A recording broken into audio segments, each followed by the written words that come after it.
વલસાડ જિલ્લાના ધરમપુર તાલુકામાં ખેડૂતોનો ભારે રોષ જોવા મળી રહ્યો છે। છેલ્લા 3 વર્ષથી પોતાના હકના વળતર માટે કચેરીના ધક્કા ખાતા ખેડૂતોને આખરે ધીરજ ખૂટી છે। આજે ધરમપુર પાણી પુરવઠા કચેરીનો 150 થી વધુ ખેડૂતોએ ઘેરાવો કર્યો હતો।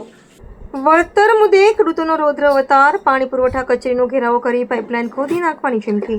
ધરમપુર તાલુકાના વિવિધ ગામોના ખેડૂતોએ આજે પોતાની પડતર માંગણીઓને અન્યાય સામે બાયો ચડાવી છે। છેલ્લા 3 વર્ષથી વળતરની રાહ જોતા 150 થી વધુ ખેડૂતોએ આજે ધરમપુર સ્થિત પાણી પુરવઠા કચેરીનો ઘેરાવો કરી ઉગ્ર વિરોધ પ્રદર્શન કર્યું હતું। ખેડૂતોએ સ્પષ્ટ ચેતવણી આપી છે કે જો વળતર નહીં મળે તો ખેતરોમાં નાખેલી પાઇપલાઇન ખોદી કાઢવામાં આવશે। વર્ષ 2023માં ધરમપુર તાલુકાની નાની ઢોલ ડુંગરી, રાજપુત તલાટ, વિરવલ અને ખટાણા જેવા ગામોમાંથી પાણી પુરવઠા વિભાગ દ્વારા પાઇપલાઇન નાખવાની કામગીરી કરવામાં આવી હતી।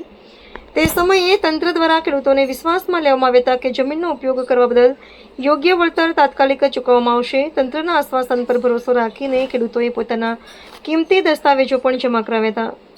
ખેડૂતોનો આરોપ છે કે પાઇપલાઇન નંખાઈ અને 3 વર્ષથી વધુ સમય વીતી ગયો હોવા છતાં હજુ સુધી એક પણ ખેડૂતને વળતર માટે એક પણ રૂપિયો મળ્યો નથી। વારંવારની રજૂઆતો છતાં તંત્રના બહેરાકાને અથડાઈને ખેડૂતો પરત ફરતા હતા। આજે ધૈર્યની સીમા ઓળંગાતા 150 થી વધુ ખેડૂતો કચેરીએ ધસી આવ્યા હતા। વર્ષોથી અટવાયેલું વળતર વ્યાજ સાથે તાત્કાલિક આપવામાં આવે। જો વળતર ન ચૂકવી શકતા હોય તો ખેતરોમાંથી પાઇપલાઇન ખોદીને લઈ જવાની ખેડૂતોએ તૈયારી બતાવી છે। જો આગામી દિવસોમાં નક્કર કાર્યવાહી નહીં થાય તો ખેડૂતો દ્વારા નેશનલ હાઈવે પર ચક્કાજામ કરી ઉગ્ર આંદોલન કરવાની ચીમકી ઉચ્ચારવામાં આવી છે। ઘેરાવાને પગલે દોડતા થયેલા જવાબદાર અધિકારીઓએ ખેડૂતો સાથે મુલાકાત કરી હતી। અધિકારીએ ફરી એકવાર ખેડૂતોના દસ્તાવેજોની ચકાસણી કરી તાત્કાલિક ધોરણે વળતર ચૂકવવાની બાંહેધરી આપી છે। જો કે ભૂતકાળના અનુભવોને જોતા ખેડૂતો હવે માત્ર વાતો નહીં પણ સીધા બેંક ખાતામાં જમા થતી રકમ જોવા માંગે છે। હવે જોવાનું રહેશે કે તંત્ર આ બાંહેધરીનું પાલન કરે છે કે પછી ખેડૂતોને ફરી એકવાર રસ્તા પર ઉતરવાની નોબત આવે છે। ફોર્મ ભરાવો અને પાઇપલાઇન નાખો અને પછી તમારું કામ પતી ગયું એટલે ખેડૂત કોણ ને કચેરી કોણ?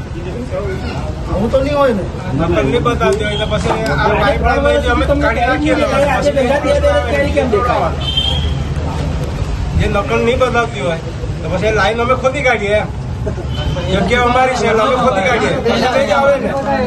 જે નકલ તમારી રીતે તમે કરો, અમારી રીતે અમે કરીએ પછી જ આવે। ટૂંકમાં સાહેબ છે ને 38ની જે વાત કરો અને નાની ઢોલ ડુંગળીના બી યાદી આપો અમને અને બિરબલના પણ આપણને ખઠાણાથી ખેડૂતો છે।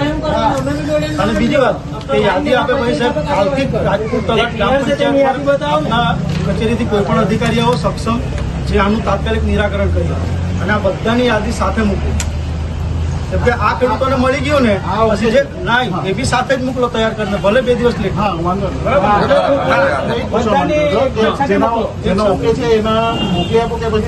એની સાથે જ મોકલો, સાથે મોકલો, સાથે તમે પાઇપલાઇન નાખીને સાથે ફોર્મ ભરાય તો અમારી બધાની ઈચ્છા કે સાથે જ બધાને વળતર મળવું જોઈએ। કેટલા માસ લાગશે એના વળતરમાં?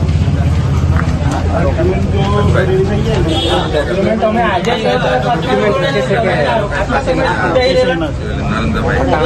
પછી પાછા